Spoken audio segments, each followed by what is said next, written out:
दर्शकबिन नमस्कार। कार्यक्रम समृद्धिका पाइलामा तपाईहरूलाई हार्दिक स्वागत छ। म दुर्गा भट्ट। लुम्बिनी प्रदेश सरकार आन्तरिक मामिला तथा कानुन मन्त्रालयको सहकार्यमा एनटिभी कोहलपुरले तयार पारेको कार्यक्रम समृद्धिका पाइला तपाईँ हरेक मङ्गलबार साँझ 7:30 बजे र बुधबार बिहान 9:30 बजे एनटिभी कोहलपुरमा हेर्न सक्नुहुन्छ। साथै यो कार्यक्रम एनटिभी न्युजमा हरेक बिहीबार साँझ 7 बजेको समाचारपछि पनि प्रसारण हुने गर्दछ। यस कार्यक्रममा हामी प्रदेश सरकारले गरेका विकास निर्माण, अघि सारेका नयाँ योजनाहरू, शिक्षा, स्वास्थ्य, रोजगारी र सम्भावना लगायतका विषयमा केन्द्रित रहेर चर्चा गर्ने गर्छौँ।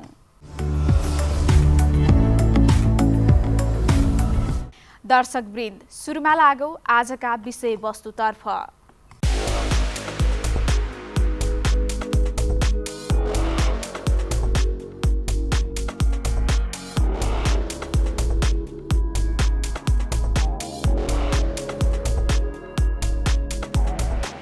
लुम्बिनी प्रदेश सरकारले आर्थिक वर्ष 2078-79 का लागि प्रदेश सभामा गत बुधबार 40 अर्ब 95 करोड 97 लाख रुपैयाँको बजेट ल्याएको छ। प्रदेश सरकारले ल्याएको नयाँ बजेटले स्वास्थ्य, शिक्षा, पूर्वाधार विकास र रोजगारी मार्फत प्रदेश समृद्धिको लक्ष्य अघि सारेको छ। बजेटमा मुख्यमन्त्री शैक्षिक सुधार कार्यक्रम थपिएको छ भने विद्युतीय बस सञ्चालनलाई प्राथमिकतामा राखिएको छ। बजेटका प्राथमिकताका सम्बन्धमा हाम्रा रूपन्देही संवाददाता केशव भण्डारीले यो सामग्री तयार गरेका छन्।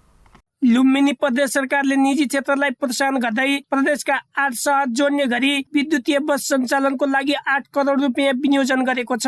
विनियोजन विधेयक मार्फत नयाँ बजेट ल्याएको प्रदेश सरकारले बुटवल, भैरवा, कोहलपुर, नेपालगञ्ज र लमही, बालुवाङ, घोराई, तुलसीपुर खण्डमा विद्युतीय बस सञ्चालन गर्न रकम छुट्याएको हो। निजी क्षेत्रलाई विद्युतीय बस खरिद गर्न प्रोत्साहनको व्यवस्था मिलाएको छु। यसका लागि रु 8 करोड बजेट विनियोजन गरेको छु।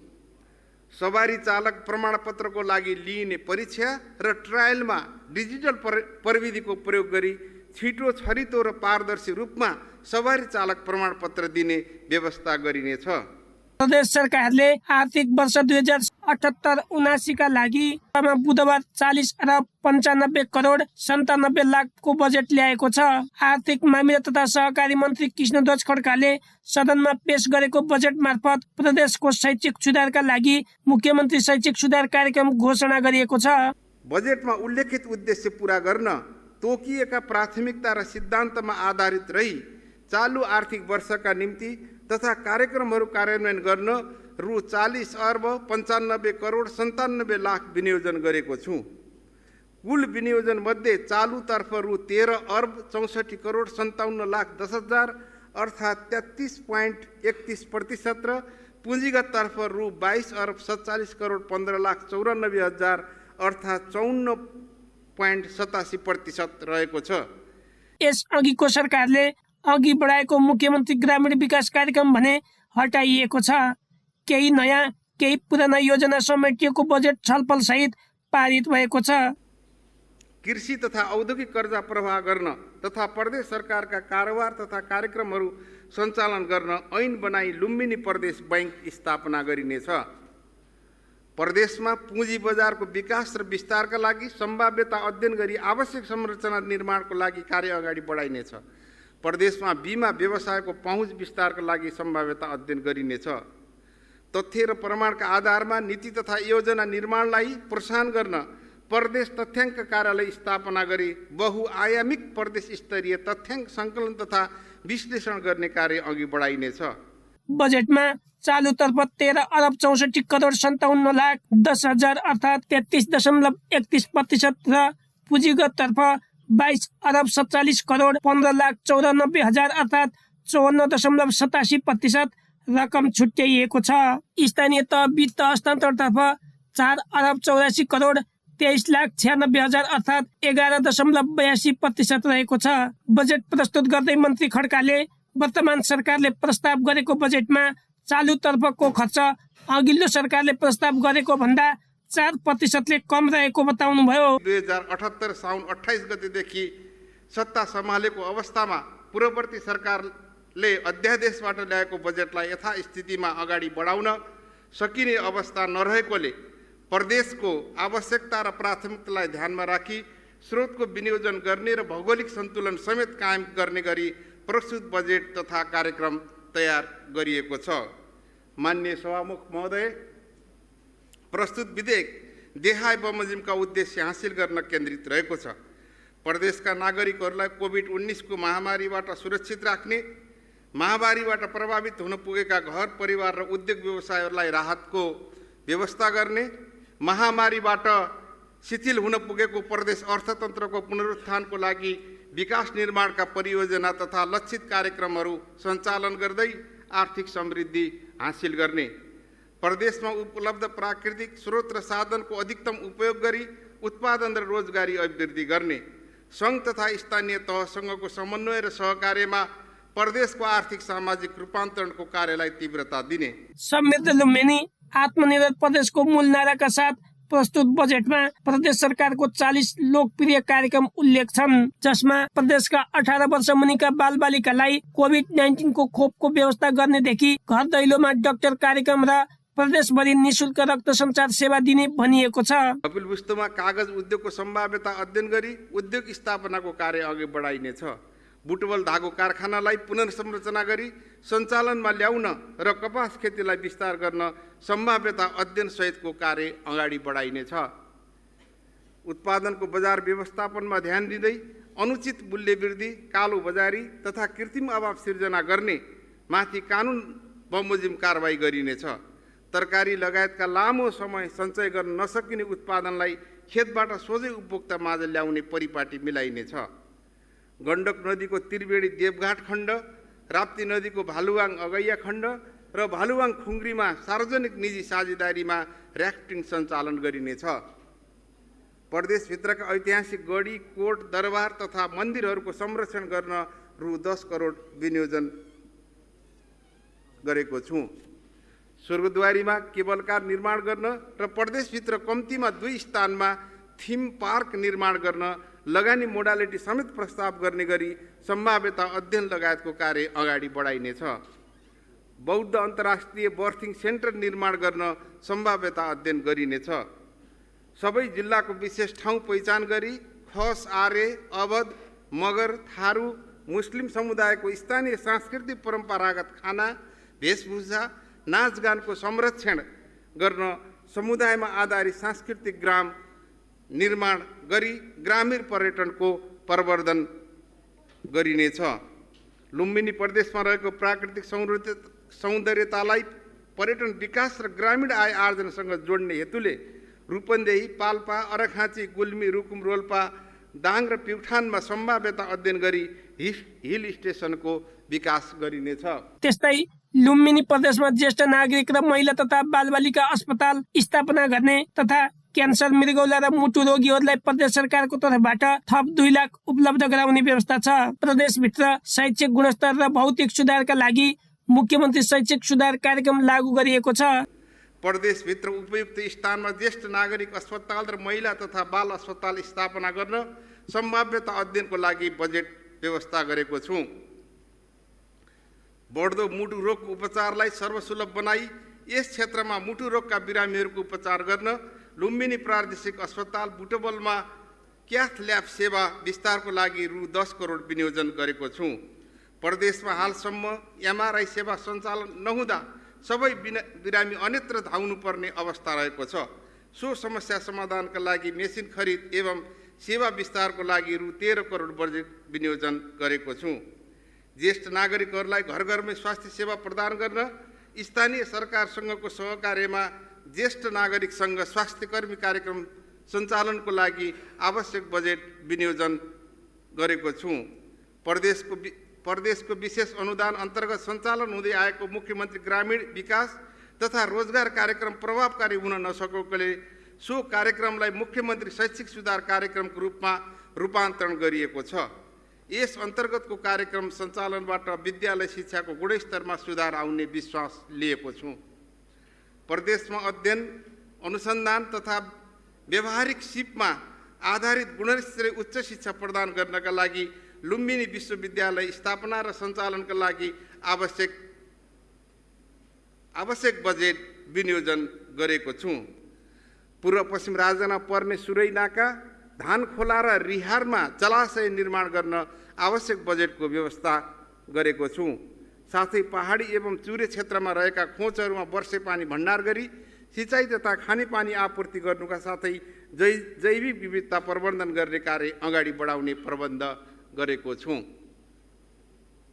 जल उत्पन्न प्रकोपलाई नियन्त्रण गर्ने कार्य गर्दा बस्ती तथा सदरमुकामको संरक्षणलाई प्राथमिकता दिई विगत आर्थिक वर्षदेखि सञ्चालित नदी नियन्त्रण, पहिरो व्यवस्थापन जस्ता प्रकोप न्यूनीकरणको कार्यलाई माग र प्राथमिकताको आधारमा चालु आर्थिक वर्षमा समेत निरन्तरता दिइनेछ। यस कार्यक्रमका लागि रु 53 करोड 10 लाख विनियोजन गरेको छु।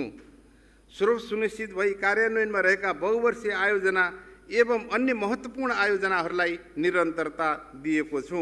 प्युठानमा लुम्बिनी शिव विकास प्रतिष्ठान स्थापना गर्ने योजना छ। गरिबी निवारणका लागि एक पालिका एक सामूहिक कम्पनी र एक कम्पनी एक सामूहिक उद्यम कार्यक्रम अघि सारिएको छ। कृषि र औद्योगिक कर्जा प्रवाह गर्न तथा लुम्बिनी प्रदेशको सहकारी वित्तीय कारोबार गर्न लुम्बिनी प्रदेश बैंक स्थापना बजेटको अर्को विशेषता हो। प्राविधिक तथा व्यावसायिक विषयमा प्रशिक्षण तथा शैक्षिक कार्यक्रम सञ्चालन गर्न प्युठान जिल्लामा लुम्बिनी शिव विकास प्रतिष्ठानको स्थापना र सञ्चालन गरिनेछ। युवाहरूलाई खेलकुद तथा शारीरिक सुगठन सम्बन्धी तालिम सञ्चालनको लागि बजेट विनियोजन गरिएको छ। विद्यालय खेलकुद संरचना र खेल मैदान निर्माण, मर्मत तथा स्तरोन्नतिको लागि बजेट व्यवस्था गरेको छु। क्यान संघको सहकार्यमा क्रिकेट एकाडेमी र एन्फा संघको सहकार्यमा फुटबल एकाडेमी सञ्चालन गर्न बजेट व्यवस्था गरिएको छ। धार्मिक तथा सांस्कृतिक विषयमा उच्च शिक्षा अध्ययनको लागि सम्भाव्यता अध्ययन गरिनेछ। मुक्त कमलरी तथा मुस्लिम छात्राहरूलाई उच्च शिक्षा अध्ययन गर्न छात्रवृत्तिको लागि बजेट विनियोजन गरिएको छ। हरेक जिल्लामा एक पालिका छनौट गरी विपन्न घर परिवारलाई सस्तो मूल्यमा चामल, दाल, नुन, चिनी, गहुँ र तेल जस्ता अत्यावश्यक खाद्य वस्तु उपलब्ध गराउन सार्वजनिक सुलभ पसल सञ्चालन गरिनेछ। गरिबी निवारणको लागि स्थानीय तहसँगको सहकार्यमा व्यावसायिक, कृषि, वन तथा प्राकृतिक स्रोतजन्य व्यवसाय र उद्यम सञ्चालनको लागि एक पालिका एक सामूहिक उद्यम कार्यक्रम सञ्चालन गरिनेछ र यसको लागि आवश्यक बजेटको व्यवस्था गरिएको छ। महिला समूह सङ्घको सहकार्यमा कोभिड-19 र घरेलु हिंसा विरुद्ध महिला सचेतना कार्यक्रम सञ्चालन गर्न रकम विनियोजन गरेको छु। त्यसै गरी समुदायको सहभागितामा छुवाछुत विरुद्धको सचेतना कार्यक्रम सञ्चालन गरिनेछ। ज्येष्ठ नागरिकहरूको लागि स्वास्थ्य सेवा, पुस्तकालय, सङ्ग्रहालय र पार्क सहितको ज्येष्ठ नागरिक आवास ग्राम निर्माण गर्न सम्भाव्य अध्ययनको लागि रकम विनियोजन गरेको छु। योजनाको निर्माण सम्पन्न गरिनेछ। गोइठा विस्थापन गर्न साथै विद्युतको उपयोग बढाउन सहुलियत दरमा विद्युतीय चुलो उपलब्ध गराउनको लागि बजेट विनियोजन गरेको छु। प्रदेशका नागरिकहरूलाई ऊर्जाको न्यूनतम पहुँच सुनिश्चित गर्दै उज्यालो प्रदेशको सङ्कल्प प्रस्ताव कार्यान्वयन गर्न जलविद्युत, सौर्य ऊर्जा, वैकल्पिक ऊर्जाको विकास सम्बन्धी कार्यक्रमलाई निरन्तरता दिएको छु। प्रदेशमा सञ्चालित सिँचाइ प्रणालीको मर्मसम्मार गर्ने कार्यलाई निरन्तरता दिइनेछ। परम्परागत रूपमा कृषकद्वारा निर्मित तथा कृषककै व्यवस्थापनमा सञ्चालित सिँचाइ प्रणालीको मर्मसम्मारका लागि माग र प्राथमिकताका आधारमा मर्मसम्मार गर्न बजेटको व्यवस्था मिलाएको छु। गण्डकी नदी, त्रिवेणी, देवघाट र राप्ती नदीको खुम्री, भालुवाङ र भालुवाङ अगैया खण्डमा र्याफ्टिङ सञ्चालन तथा लुम्बिनी र स्वर्गद्वारीको माटो, पानी र वस्तु प्रयोग गरी मायाको चिनो उत्पादन गर्ने सोभिनियर उद्योग सञ्चालन गर्ने बजेटमा उल्लेख छ। लुम्बिनी तथा स्वर्गद्वारी क्षेत्रमा स्थानीय समुदायको सहकारी वा सामूहिक कम्पनी मार्फत स्थानीय हस्तकलामा आधारित चिनो सोभिनियर उद्योग स्थापना गर्न सहयोग गरिनेछ। लुम्बिनी क्षेत्र र स्वर्गद्वारी जस्ता पवित्र स्थलको माटो वा पानी प्रयोग गरी चिनोको रूपमा विभिन्न कलात्मक सामग्रीहरू निर्माण गर्न सम्भाव्यता अध्ययन गरिनेछ। प्रदेशभित्रका ऐतिहासिक गढी, कोट, दरबार तथा मन्दिरहरूको संरक्षण गर्न रु 10 करोड विनियोजन गरेको छु। स्वर्गद्वारीमा केबल कार निर्माण गर्न र प्रदेशभित्र कम्तीमा 2 स्थानमा थिम पार्क निर्माण गर्न लगानी मोडालिटी समेत प्रस्ताव गर्ने गरी सम्भाव्यता अध्ययन लगायतको कार्य अगाडि बढाइनेछ। बौद्ध अन्तर्राष्ट्रिय बर्थिङ सेन्टर निर्माण गर्न सम्भाव्यता अध्ययन गरिनेछ।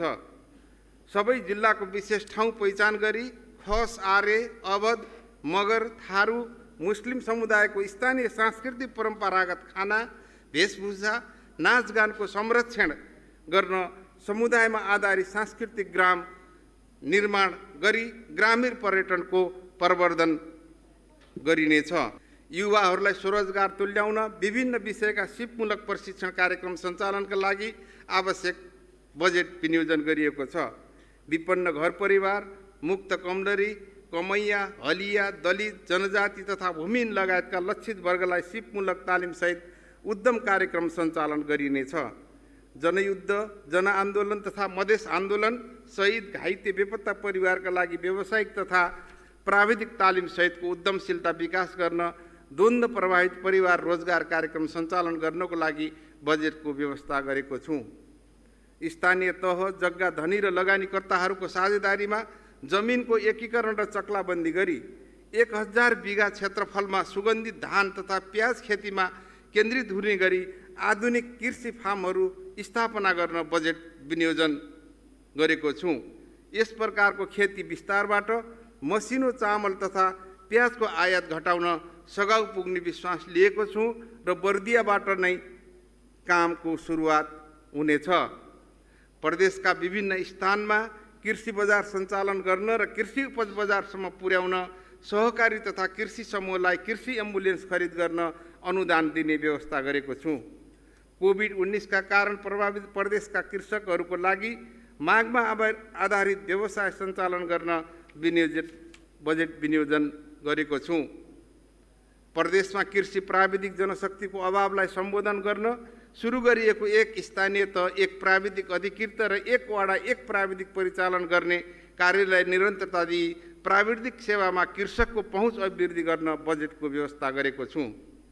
नेपाली कृषि उत्पादनहरूको बजार प्रबन्धन गर्न भैरवा, कृष्णगञ्ज, नेपालगञ्ज लगायतका ठुला भन्सार नाकाको नजिकमा स्तरीय फलफुल एवं तरकारी बजार स्थापनाको लागि बजेटको व्यवस्था मिलाएको छु। कोभिडबाट प्रभावित लघु, घरेलु तथा साना उद्योगी व्यवसायीहरूलाई लघु, घरेलु तथा साना उद्योग कोषबाट राहत उपलब्ध गराउने व्यवस्था गरेको छु। यस्तै लुम्बिनी प्रदेशका 12वटै जिल्लामा नयाँ सहर र नयाँ एकीकृत बस्ती विकास गरिनेछ। प्रदेश प्रहरी संगठनको संस्थागत सुदृढीकरण एवं आवश्यकता अनुसार प्रहरी इकाइ भवन निर्माणका लागि बजेट विनियोजन गरिएको छ। सुरक्षा संवेदनशील राजमार्ग क्षेत्रमा सीसीटीभी प्रणालीको जडान, फ्री वाइफाई जोनको विकास, ब्रेथलाइजर मेसिनको व्यवस्था जस्ता कार्यक्रमका लागि बजेटको व्यवस्था गरेको छु। पत्रकारहरूको समग्र सुरक्षालाई मध्यनजर गर्दै पत्रकार दुर्घटना बिमा कार्यक्रम कार्यान्वयनमा ल्याइने व्यवस्था गरेको छु। साथै पत्रकारहरूको क्षमता अभिवृद्धि गर्न समावेशी पत्रकारिता विकास कार्यक्रमलाई प्राथमिकता दिई बजेट विनियोजन गरिएको छ। नेपाल पत्रकार महासङ्घ लुम्बिनी प्रदेशको भवन निर्माणका लागि आवश्यक बजेट विनियोजन गरिएको छ। प्रदेश र स्थानीय तहको कानुन निर्माण क्षमता अभिवृद्धि गर्दै आवश्यक कानुनको तर्जुमा गरी सङ्घीयता कार्यान्वयनलाई प्रभावकारी रूपमा अगाडि बढाउने प्रबन्ध मिलाएको छु। अपाङ्गता भएका व्यक्ति, लैङ्गिक तथा यौनिक अल्पसङ्ख्यक, एकल महिला, दलित एवं आर्थिक तथा सामाजिक रूपमा पछाडि परेका वर्गको निमित्त स्वरोजगारमूलक कार्यक्रम सञ्चालन गर्ने व्यवस्था मिलाएको छु। भाषा, कला, साहित्यको संरक्षण र प्रवर्धनका लागि प्रतिष्ठान स्थापना गर्ने कार्य चालु आर्थिक वर्षमा अगाडि बढाउने व्यवस्था गरेको छु। पाल्पा दरबार सङ्ग्रहालय लगायत सङ्ग्रहालयको मर्मत सुधार, स्तर उन्नति गर्नुका साथै प्रदेशका अन्य सांस्कृतिक धरोहरको संरक्षण एवं सम्वर्धन गर्ने व्यवस्था मिलाएको छु। जनयुद्ध र जनआन्दोलनका शहीद तथा बेपत्ता एवं द्वन्द्व परिवारलाई रोजगार कार्यक्रमदेखि प्रदेशका पत्रकारहरूको दुर्घटना बिमा, पत्रकार महासङ्घ लुम्बिनीको भवन निर्माण र संस्थागत विकासमा पनि बजेट छुट्याइएको छ। समृद्ध लुम्बिनी आत्मनिर्भर प्रदेशको मूल नाराका साथ प्रस्तुत बजेटमा प्रदेश सरकारको 40 लोकप्रिय कार्यक्रम उल्लेख गरेका छन्, जसमा प्रदेशका 18 वर्ष मुनिका बालबालिकालाई कोभिड-19 को खोपको व्यवस्था गर्नेदेखि घर दैलोमा डाक्टर कार्यक्रम र प्रदेशभरि निःशुल्क रक्त सञ्चार सेवा दिने रहेका छन्। लुम्बिनी प्रदेशको मन्त्री परिषदले पूर्णता पाएको छ। मुख्यमन्त्री कुलप्रसाद केसीले आइतबार 7 मन्त्री र 3 राज्य मन्त्री गरी 10 जना थपेर प्रदेश सरकारलाई पूर्णता दिनुभएको हो। नवनियुक्त मन्त्रीहरूलाई प्रदेश प्रमुख अमित शेरचनले आइतबार नै शपथ ग्रहण गराउनु भएको थियो। हाम्रा रूपन्देही संवाददाता केशव भण्डारीले यो अर्को सामग्री पठाएका छन्। प्रदेशमा सत्ता गठबन्धनका दलहरूबीच सहमति भएपछि आइतबार नयाँ 6 मन्त्री र 4 राज्य मन्त्री सहित 10 जनालाई सरकारमा सामेल गराइएको हो। प्रदेश प्रमुख अमित शेरचनले नवनियुक्त मन्त्रीलाई आइतबार नै शपथ गराउनुभयो। मुलुक र जनताप्रति पूर्ण वफादार रही सत्यनिष्ठापूर्वक प्रतिज्ञा गर्दछु ईश्वरको नाममा जनताको नाममा शपथ लिन्छु कि सार्वभौम सत्ता राजकीय सत्ता नेपाली जनतामा रहेको नेपालको संविधान प्रति पूर्ण वफादार रही लुम्बिनी प्रदेशको मन्त्री पदको कामकाज प्रचलित कानुनको अधीनमा रही मुलुक र जनताको सोझो चिताई कसैको डर नमानी पक्षपात नगरी कसैप्रति भावना नलिई पदीय गोपनीयता कायम राखी इमानदारी साथ गर्नेछु। प्रदेश सरकारमा नेपाली कांग्रेसबाट पाल्पाका वीरबहादुर राणा ऊर्जा जलस्रोत तथा सिंचाई मन्त्री, बाँकेका सुरेन्द्र बहादुर हमाल वन वातावरण तथा भू संरक्षण मन्त्री, रूपन्देहीका बसिउद्दिन खाँ शिक्षा विज्ञान युवा तथा खेलकुद मन्त्री हुनुभएको छ। यसै गरी माओवादी केन्द्रबाट बर्दियाका तिलकराम शर्मा आन्तरिक मामिला तथा संचार, दाङका इन्द्रजित थारू स्वास्थ्य जनसङ्ख्या तथा परिवार कल्याण मन्त्री बन्नुभएको छ। नेकपा एकीकृत समाजवादीबाट पाल्पाकी रमा घरतीले कानुन, महिला बालबालिका तथा ज्येष्ठ नागरिक मन्त्रीको शपथ लिनुभएको छ। प्रदेश सरकारमा पर्यटन, ग्रामीण विकास तथा शहरी मन्त्री दिल्लीबहादुर चौधरी, आर्थिक मामिला तथा सहकारी मन्त्री कृष्णध्वज खड्का, सहस्रराम यादव भौतिक पूर्वाधार मन्त्री यस अघि नै बन्नुभएको थियो। त्यस्तै उद्योग, वाणिज्य तथा आपूर्ति मन्त्री अजय साई हुनुहुन्छ। नयाँ थपिएका नेपाली कांग्रेसबाट दाङका अर्जुन कुमार श्रेष्ठ ऊर्जा जलस्रोत तथा सिंचाई र कपिलवस्तुकी रीना नेपाल विकले पर्यटन, ग्रामीण तथा शहरी विकास राज्य मन्त्रीको जिम्मेवारी पाउनु भएको छ। माओवादीबाट दाङकी विमला कुमारी ओली खत्री स्वास्थ्य जनसङ्ख्या तथा परिवार कल्याण राज्य मन्त्री र कपिलवस्तुकी सुषमा यादव कृषि, खाद्य प्रविधि तथा भूमि व्यवस्था राज्य मन्त्री बन्नु भएको छ। पूर्ण वफादार रही लुम्बिनी प्रदेशको राज्य मन्त्रीको पदको कामकाज अधीनमा रही मुलुक र जनताको सोझो चिताई कसैको डर नमानी पक्षपात नगरी कसैप्रति पूर्वाग्रह वा खराब भावना नलिई पदीय गोपनीयता कायम राखी इमानदारी साथ गर्नेछु र आफ्नो कर्तव्य पालनाको सिलसिलामा आफूलाई जानकारीमा आएको प्रचलित कानुन बमोजिम। लुम्बिनी प्रदेशमा गत साउन 28 गते माओवादी केन्द्रका संसदीय दलका नेता कुलप्रसाद केसीको नेतृत्वमा नयाँ सरकार बनेको थियो। माओवादी केन्द्र, नेपाली कांग्रेस, जसपा, स्वतन्त्र समूह समेत सहभागी भएर बनेको 7 सदस्यीय मन्त्री परिषद बढाएर 17 बनेको हो। प्रदेश सरकारले माओवादी केन्द्र, नेपाली कांग्रेस, जसपा र स्वतन्त्र समूहका समेत सहभागी भएर बनेको 7 सदस्यीय मन्त्री परिषद बढाएर 17 सदस्यीय बनेको हो। मन्त्री परिषद विस्तारसँगै बजेटमा प्रस्तुत गरेका लोकप्रिय योजनाहरू पनि अगाडि बढाउन सहज हुने प्रदेश सरकारले जनाएको छ।